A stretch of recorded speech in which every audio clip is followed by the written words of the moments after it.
दोस्तों, काफी समय पहले की बात है।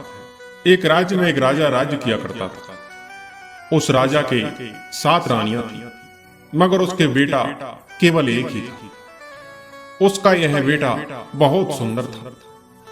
अब राजा का बेटा शादी के योग्य हुआ, तो राजा अपने बेटे की शादी के बारे में सोचने लगे।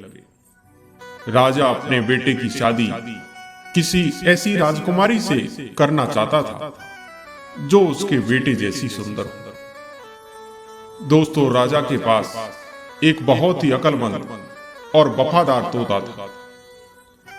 राजा उससे बहुत सारे मामलों में सलाह लिया करते थे और उसकी सलाह राजा मानता भी था। बड़ी बड़ी मुश्किल समस्याओं में वह उसकी सलाह लेता था। यही सब सोचकर इस समय भी राजा ने अपने तोते को बुलवाया और उसको अपनी इच्छा बताई और वैसी ही बहू ढूंढने के लिए कहा जैसी वह अपने बेटे के लिए चाहता था। तोता ने राजा से कहा कि वह राजकुमार की पसंद लिखकर उसके पैर में बांध दे। राजा ने वैसा ही किया और तोता राजा की आज्ञा लेकर वह वहां से उड़ चला। वह एक पड़ोसी राज्य में पहुंचा। दोस्तों, तोता जिस पड़ोसी राज्य में पहुंचा, उस राज्य के राजा को भी एक बहुत सुंदर पुत्री थी। वह राजा भी अपनी पुत्री के लिए एक अच्छे योग्य राजकुमार की तलाश में। उस राजा के पास एक मैना हुआ करती, जिसको राजा ने अपनी पुत्री के लिए योग्य वर ढूंढने की जिम्मेदारी दी थी। दोस्तों, जब वह तोता इस राजा के राज्य में पहुंचा, तो वहां बहुत बारिश हो रही थी। इसलिए तोता एक जंगल में शरण लेनी पड़ी। उसको एक पुराना खोखला पेड़ मिल गया, जहां उसको लगा कि वह जगह उसके आराम के लिए ठीक रहेगी। जैसे ही वह तोता उसके अंदर जाने के लिए उड़ा, तो उसके अंदर से एक आवाज आई कि तुम अंदर नहीं घुसना, नहीं तो तुम अंधे हो जाओगे। सो तोता पेड़ के जड़ के पास एक डाल पर जा बैठा और बारिश होने का इंतजार करने लगा। इतने में एक खोखली जगह में से एक मैना निकली और आकर तोते के पास बैठ गई। दोनों बहुत देर तक बात करते रहे। इस बीच तोते ने उसको बताया कि वह यहां हमारे राजकुमार के लिए एक सुंदर और योग्य राजकुमारी की तलाश में आए हैं। मैना भी उस राजकुमारी के लिए, जो अपने पिता की अकेली बेटी थी, बहुत सुंदर राजकुमार की तलाश में थी। तोता बोला, अब तो हमारा राजा भी वह राजा होना चाहिए जिसके बेटे से उस राजकुमारी की शादी होनी चाहिए। तोते ने मैना को राजकुमार की पसंद भी बताई।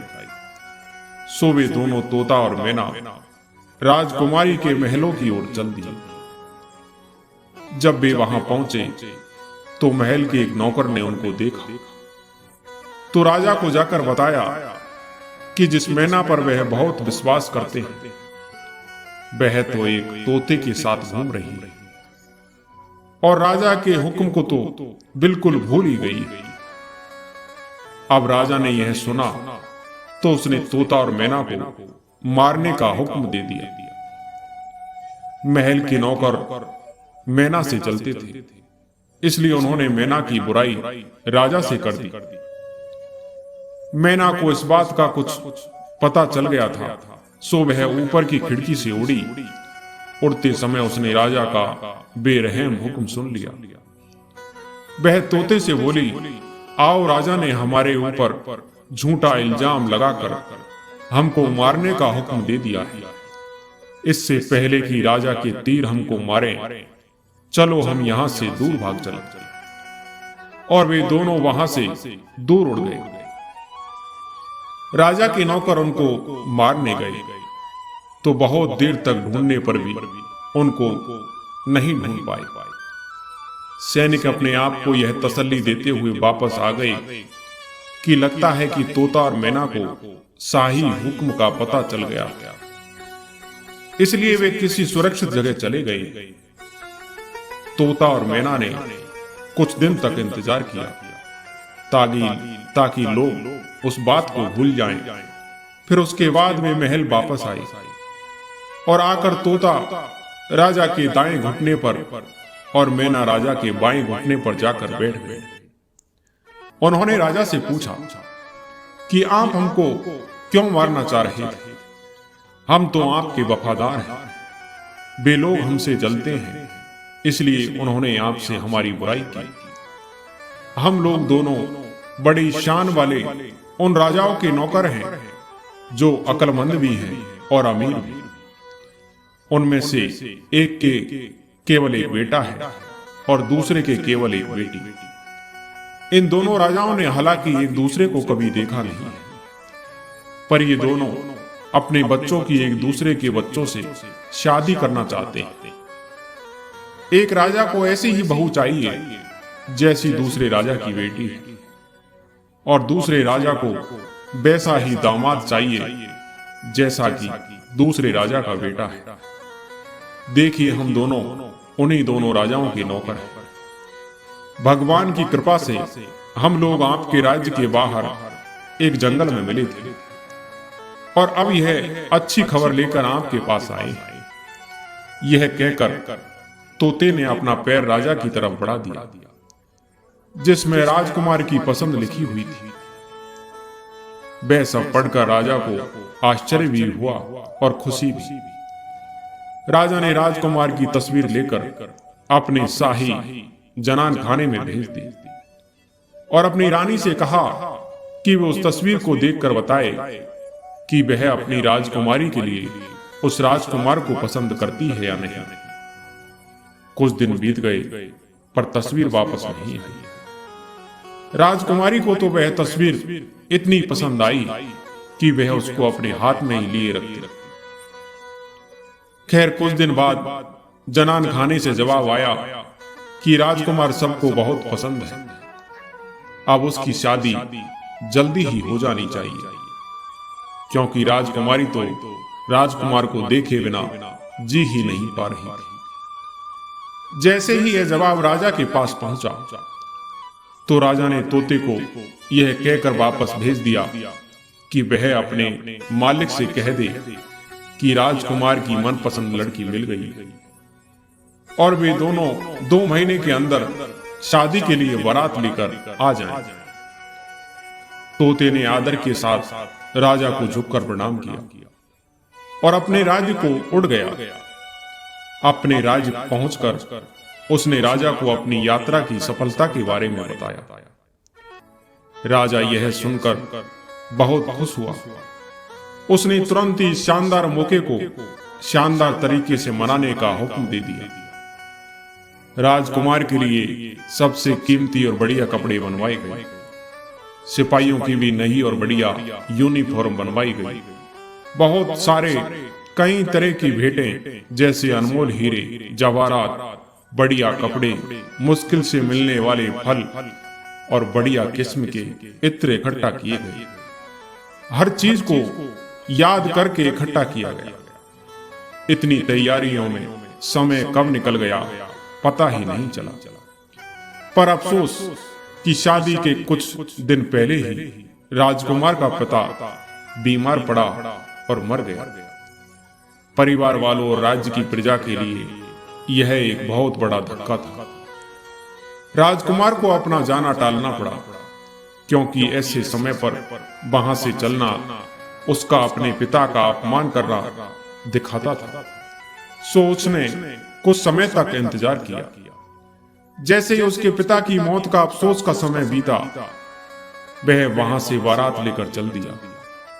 राजकुमारी का राज्य कोई बहुत दूर नहीं था, सो वे जल्दी ही वहां पहुंच गए। राजकुमार ने अपने डेरे महल के पास ही एक बगीचे में डाल दिया। अगर राजकुमार उस बगीचे में न घुसा होता तो अच्छा होता, क्योंकि वहां उसका तोता मर गया। उस वफादार तोता को वहां के माली ने मार डाला।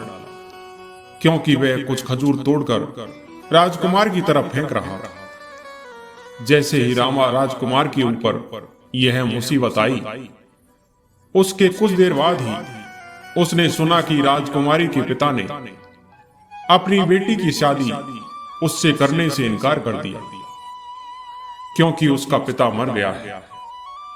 बगीचे में डेरा डालने के कुछ दिन बाद ही राजकुमारी बाहर सैर करने के लिए अपनी पालकी में जा रही थी कि इत्तेफाक से उसी रास्ते से गुजरी जिस रास्ते पर वह बगीचा था। उसने बगीचे पर नजर डाली तो वहां राजकुमार को देखा तो वह उसे पहचान गई, क्योंकि उसकी तस्वीर अभी भी उसके पास थी। उसने उस समय तो उससे कुछ नहीं कहा और अपनी पालकी ढोने वाले कहारों को वापस महल चलने के लिए कहा। उसको अपना प्रेमी मिल गया था। उसी समय से उसको सब कुछ बहुत अच्छा लगने लगा। शाम को खाने के समय उसने खाने में से आधा खाना खाया और बचा हुआ आधा खाना राजकुमार की तस्वीर के साथ राजकुमार को भेज दिया। उसने अपनी नौकरानी से कहा कि वह राजकुमार से कहे कि वह उसे खा ले, और अगर वह न खाए तो उसमें अपनी उंगली घुसा दे। नौकरानी ने वैसा ही किया। राजकुमार ने खाना नहीं खाया तो नौकरानी ने उसको खाने की प्लेट में उंगली घुसाने के लिए कहा। जब उसने प्लेट में रखे चावल में अपनी उंगली घुसाई तो वहां उसको अपनी तस्वीर मिली। उसने सोचा कि राजकुमारी तो मुझे प्यार करती है। ऐसा सोचकर उसने एक चिट्ठी राजकुमारी के नाम लिखी और उसे नौकरानी को देकर वापस भेज दिया। जब राजकुमारी ने वह चिट्ठी पढ़ी तो उसके मन में राजकुमार से मिलने की इच्छा ने जोर पकड़ लिया। उसने आधी रात को अपना घोड़ा तैयार करवाया, असरफियां भरा एक थैला लिया और उस बगीचे की तरफ चल दी जहां राजकुमार ठहरा हुआ था। राजकुमार तो उसको देखकर आश्चर्य में पड़ गया। राजकुमारी बोली, तुम आश्चर्य में मत पड़ो, मैं तुम्हें बहुत प्यार करती हूं और इसीलिए मैं छिपकर तुम्हारे पास आई हूं। मेरे पिता तुमसे मेरी शादी की इजाजत नहीं देंगे। चलो अपना घोड़ा तैयार कर लो और मुझे अपने साथ अपने राज्य ले चलो। वहां हमारा कोई कुछ नहीं बिगाड़ सकेगा। सो दोनों घोड़ों पर सवार होकर राज्य से बाहर की तरफ चल दिए। कुछ घंटों तक तो वे काफी तेजी से चले, पर फिर एक पेड़ के नीचे आराम करने के लिए लेट गए। अगले दिन सुबह तरोताजा होकर वे फिर से अपनी यात्रा पर चल दिए। वे लोग बहुत दूर नहीं गए थे। उनको घोड़े पर सवार कुछ डाकू मिल गए। राजकुमार बोला, चलो हम तेजी से भाग चलते हैं, क्योंकि हम इनसे लड़ नहीं सकते। सो दोनों ने अपने अपने घोड़ों को ऐड लगाई और उनको भगा दिया। पर डाकू भी घुड़सवारी में होशियार थे और उनके घोड़े अभी अभी निकले थे, थके नहीं थे। सो वे भी उनके पीछे पीछे भाग लिए। राजकुमार बोला कि इस तरह भागने से कोई फायदा नहीं है, वे हमारे पास ही आ रहे हैं, अब हम क्या करें। राजकुमारी बोली, तब हमें उनका डटकर मुकाबला करना चाहिए। कहकर वे अपनी जीन पर बैठी बैठी ही पीछे की तरफ मुड़ गई और एक तीर उन डाकुओं पर चलाया, फिर दूसरा, फिर तीसरा, और इस तरह से उन सभी डाकुओं को मार डाला। खुशी खुशी वे अपनी यात्रा पर फिर से आगे बढ़ चले। उस रात वे आराम करने के लिए एक गांव में रुके। उस गांव में एक जिन्न रहता था। जिन्न के एक बेटा था जिसका केवल आधा शरीर था। इसी गांव में राजकुमार और राजकुमारी एक तालाब के किनारे रुक गए। जब वे सो रहे थे तो जिन्न ने अपने बेटे से कहा कि तुम जल्दी से जाओ और राजकुमार को तो मार डालो और राजकुमारी, घोड़े और खजाने को यहां ले आओ। बेटा यह सुनकर बहुत खुश हुआ कि अब उसको खून पीने को मिलेगा। बस उसने अपना काम खत्म किया ही था कि राजकुमारी जाग गई। उसने चारों तरफ देखा तो उसको अपना प्रेमी मरा पड़ा दिखाई दिया और एक बदसूरत आधा आदमी उसकी लाश के पास खड़ा था। यह सब देखकर वह डर गई। फिर भी वह हंसकर बोली, अच्छा हुआ तुमने इसे मार दिया। अब तुम मुझे अपने साथ ले चलो और मुझसे शादी कर लो, पर पहले इस मरे हुए शरीर को कहीं गाड़ दो, तब हम यहां से जाएंगे। तुरंत ही एक कब्र खोदी गई। उस आधे आदमी ने राजकुमारी को उसे देखने के लिए बुलाया तो उसने कहा, अरे यह तो बहुत छोटी और थोड़ी और गहरी खोदो। जिन्न के बेटे ने वह कब्र 1 फुट गहरी और खोद दी। राजकुमारी बोली, यह तो अभी भी छोटी है। जिन्न के बेटे ने कब्र और चौड़ी और गहरी खोद दी। जब वह यह कर रहा था तभी राजकुमारी ने उसकी तलवार निकाल ली और उसकी गर्दन उसके धड़ से अलग कर दी। अपना बदला लेने के बाद वह फपक फपक कर रो पड़ी। उसका प्रेमी तो मर चुका था। उसने उसकी लाश ली और उसको तालाब के किनारे तक ले गई। अब वह वहां बैठकर रोने लगी। यह उसके लिए बड़े दुख का समय था। उसको लगा कि वह भी मर जाती तो अच्छा था। जब वह वहां बैठी रो रही थी तो एक इत्तेफाक से वहां से एक साधु की पत्नी गुजरी। उसको बहुत दुखी देखकर वह उसके पास रुकी और उससे पूछा कि क्या बात है, तुम क्यों रो रही हो। राजकुमारी ने राजकुमार की लाश की तरफ इशारा करते हुए उसे बताया कि वह क्यों रो रही थी। स्त्री बोली, बेटी धीरज रखो, शायद मैं तुम्हारी कुछ सहायता कर सकूं। तुम तब तक यहीं इंतजार करो जब तक मैं वापस लौट कर आती हूं। कहकर वह वहां से चली गई। घर जाकर उस स्त्री ने अपने पति को राजकुमारी का सारा हाल बताया और उससे राजकुमार को जिंदा कर देने की प्रार्थना की। साधु बोला, अफसोस वह जगह तो शैतान और औरत उसके भयानक बेटे की है। मैं अभी राजकुमारी के पास जाता हूं और उसको तसल्ली देने के लिए राजकुमार को जिंदा करता हूं। साधु तुरंत ही राजकुमारी के पास गया तो वह तो सहायता का इंतजार कर ही रही थी। जो साधु की पत्नी उससे वायदा करके गई थी। साधु बोला, मुझे तुम्हारे बारे में सब पता चल चुका है और मैं तुम्हारी सहायता करने के लिए आया हूं। मैं तुम्हारा राजकुमार तुमको वापस कर दूंगा। उसने राजकुमार की लाश का सिर अपने एक हाथ में लिया और उसका शरीर दूसरे हाथ में लिया और दोनों को जोड़ दिया। दोनों जुड़ गए तो लाश जिंदा हो गई। जब राजकुमारी ने यह देखा तो उससे न रहा गया। वह दौड़कर राजकुमार के गले लग गई और खुशी के मारे रो पड़ी। सबके लिए यह बहुत खुशी का मौका था, यहां तक कि उस साधु के लिए भी जिसने उसको जिंदा किया था। उस रात राजकुमार और राजकुमारी किसी दूसरी जगह चले गए। यहां राजकुमारी की जान बहुत बड़े खतरे में थी। इस जगह एक जादूगरनी रहा करती थी। उसके एक बेटी थी। जैसे ही उसकी बेटी ने राजकुमार को देखा तो वह उससे प्रेम कर बैठी और उससे शादी करने की सोचने लगी। इसके लिए उसने एक तरकीब सोची। उसने अपनी मां से राजकुमार और राजकुमारी को अपने घर खाने के लिए बुलाने के लिए कहा। जादूगरनी ने उनको अपने घर खाने के लिए बुलाया। जब राजकुमार उनके घर के कमरे देख रहा था तो जादूगरनी ने उसके गले में रस्सी का फंदा डाला और उसको एक भैंसे में बदल दिया। सारा दिन वह भैंसा जादूगरनी की बेटी के पीछे पीछे घूमता रहता। जहां वह जाती उसके पीछे पीछे जाता। रात को वह उसके गले में रस्सी का फंदा निकाल लेती तो वह राजकुमार बन जाता और उसके साथ सोता। इस तरह कई दिन बीत गए। राजकुमारी बहुत दुखी थी। उसको पता ही नहीं था कि वह अब क्या करे। कभी वह सोचती थी कि राजकुमार ने उसको छोड़ दिया है, कभी वह सोचती थी कि शायद उसका कत्ल हो गया है। जब वह और न सह सकी तो राजकुमारी ने अपने पति को ढूंढने के लिए एक तरकीब सोची। उसने एक आदमी का रूप रखा और उस देश के राजा के पास गई और उससे कोई काम मांगा।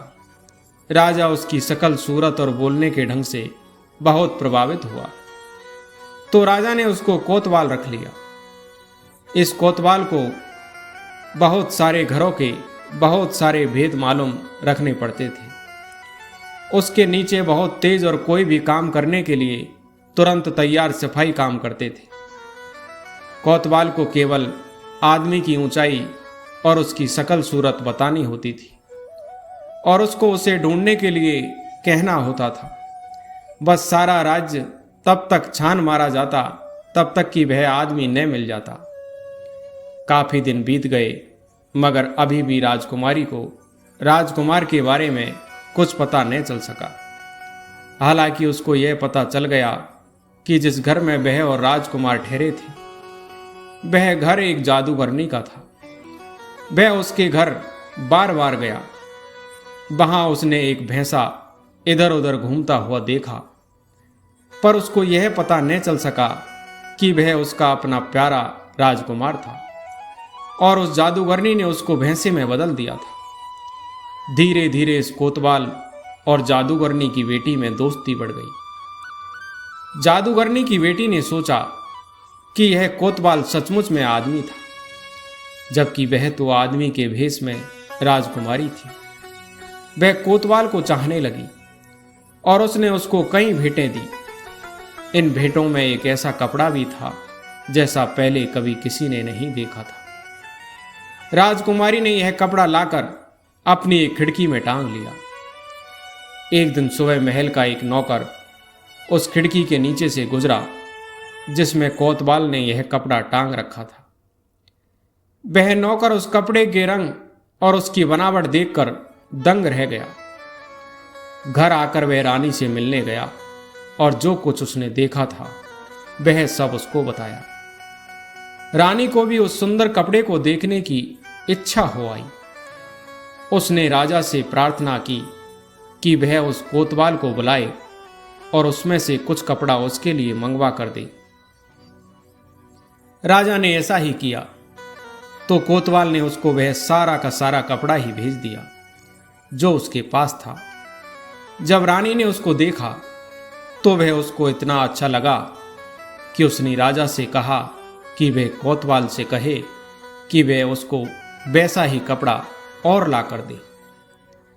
जब राजा ने रानी का हुक्म कोतवाल को सुनाया तो कोतवाल ने कहा कि महाराज, यह काम जरा मुश्किल है, पर वह अपनी पूरी कोशिश करेगा। राजा के महल से वह सीधे जादूगरनी के घर गया और उससे वैसा ही कपड़ा और मांगा। जादूगरनी ने कहा कि अफसोस, वह इसमें उसकी कोई सहायता नहीं कर सकती। उसका एक भाई है, वह भी जादूगर है। बहुत दिनों पहले वह किसी दूर राज्य चला गया था, उसी ने उसको यह कपड़ा भेजा था। कोतवाल ने कहा कि वह अपने भाई को लिखे कि वह वैसा ही कपड़ा और भेज दे। जादूगरनी ने कहा कि वह यह नहीं कर सकती, क्योंकि जहां वह गया है वहां के सारे आदमियों को उसने खा लिया है और अब वहां उसके और शेरों के अलावा और कोई नहीं रहता। इन शेरों को भी वह एक तरह की घास खिलाकर आधा भूखा रखता है, हालांकि वे उस घास को खाना पसंद नहीं करते। इस तरह से जो कोई भी वहां जाता है, कोई भी शेर या तो कोई किसी झाड़ी में से निकल आता है या फिर किसी चट्टान के पीछे से निकल आता है और उसको खा जाता है। इस तरह से वहां कई लोगों की जानें जा चुकी है। ऐसे में मैं वैसे किसी को वहां भेज सकती हूँ। ऐसे खतरे वाले काम के लिए मैं वहां किसी को नहीं भेज सकती। कोतवाल बोला, अच्छा तो तुम मुझे बस यह बता दो कि तुम्हारा भाई कहाँ रहता है, मैं वहां जाऊंगा और उससे कपड़ा लेकर आऊंगा, क्योंकि मुझे तो उसके पास जाना ही है, नहीं तो राजा मेरी जान ले लेगा। जब तक कि मैं वह कपड़ा लेकर नहीं आता मैं तो यहां भी सुरक्षित नहीं हूं। इसलिए तुम मुझे बताओ कि तुम्हारा भाई कहाँ रहता है। मैं उसके पास जाकर उससे मिलूंगा और कपड़ा लेकर आऊंगा। जादूगरनी बोली, ठहरो, अगर तुम्हारी यह हालत है तो मैं तुम्हारी सहायता अवश्य करूंगी। मेरे पास मिट्टी का एक छोटा सा बर्तन है जिससे मेरे भाई की जिंदगी बंधी है। जब तक यह बर्तन मेरे पास सुरक्षित है तब तक मेरा भाई भी सुरक्षित है, पर जैसे ही यह बर्तन टूटेगा तो मेरा भाई मर जाएगा। मैं अपनी बेटी की खातिर इस बर्तन को तोड़ दूंगी, क्योंकि मेरी बेटी तुमको प्यार करती है। ऐसा कहकर उसने मिट्टी का वह बर्तन जमीन पर मारकर तोड़ दिया और बोली, जाओ, अब तुम निडर होकर जाओ। अब तुम्हें कोई डर नहीं है। वहां के शेर अब चाहे घास खाएं या कुछ और, पर अब वे हर उस आदमी को नहीं खाएंगे जो वहां जाएगा। जाओ, भगवान तुम्हें खुशी और धनवान बनाए। जादूगरनी ने तो यह सोचा ही नहीं था कि यह कोतवाल राजकुमारी है, उस राजकुमार की होने वाली पत्नी जिसको उसने भैंसा बनाकर रखा हुआ है। अगली सुबह राजकुमारी ने थोड़े से सिपाही लिए और राजा से जाने की इजाजत मांगी और अपने काम पर चल दी। उस राज्य में पहुंचकर उसने तुरंत ही जादूगर का घर ढूंढा, जो उसे जल्दी मिल गया। उसके घर में वैसे कपड़ों के बहुत सारे ढेर लगे हुए थे। इनके अलावा वहां और भी बहुत सारा खजाना था। राजकुमारी ने उसका वह सारा कपड़ा और खजाना लिया और राजा के महल की तरफ लौट चली। राजा उसके इस काम से इतना खुश हुआ कि उसने उसको बहुत सारी भेंटें दी और उसको अपना वारिस घोषित कर दिया। दोस्तों, कुछ दिनों के बाद राजा की मृत्यु हो गई। अब वह कोतवाल उस राज्य पर राज कर रहा था। उसको कुछ कुछ पता चल चुका था कि राजकुमार को क्या हुआ था। सो एक दिन उसने अपने राज्य भर के सारे भैंसों को अपने सामने पेश होने का हुक्म दिया। सारे भैंसे एक जगह आकर इकट्ठे हुए। राजकुमारी बने राजा ने खुद ने उन सब की जांच की। वह उनसे बोली, पर उनमें से किसी भी भैंसे ने उसकी बात का जवाब नहीं दिया और न उसको पहचाना। फिर उसने पुलिस को हुक्म दिया कि वे लोग सब जगह जाकर देखें कि किसने उसका हुक्म नहीं माना। पुलिस के कुछ आदमी जादूगरनी के घर आए तो उन्होंने देखा कि उसने अपना भैंसा राजा के पास नहीं भेजा है।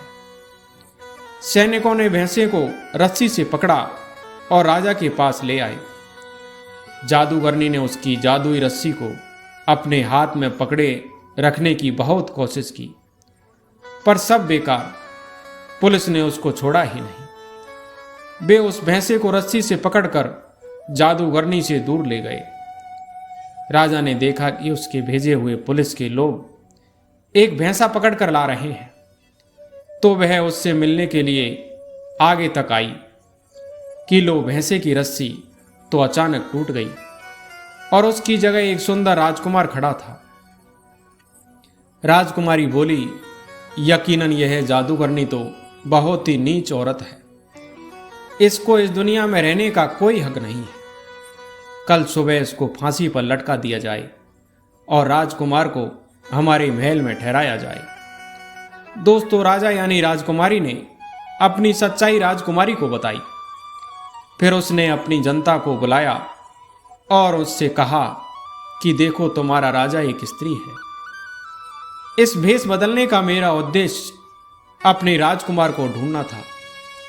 मेरा उद्देश्य अब पूरा हो गया, इसलिए अब तुम लोग राजकुमार को अपना राजा और मुझे अपनी रानी मान लो। लोगों ने उनको अपना राजा और रानी मान लिया और फिर सब खुशी खुशी रहने लगे। दोस्तों, मैं आशा करता हूं कि ये कहानी आपको ज़रूर पसंद आई होगी। कहानी पसंद आई हो तो हमारे वीडियो को लाइक और सब्सक्राइब जरूर करें। धन्यवाद।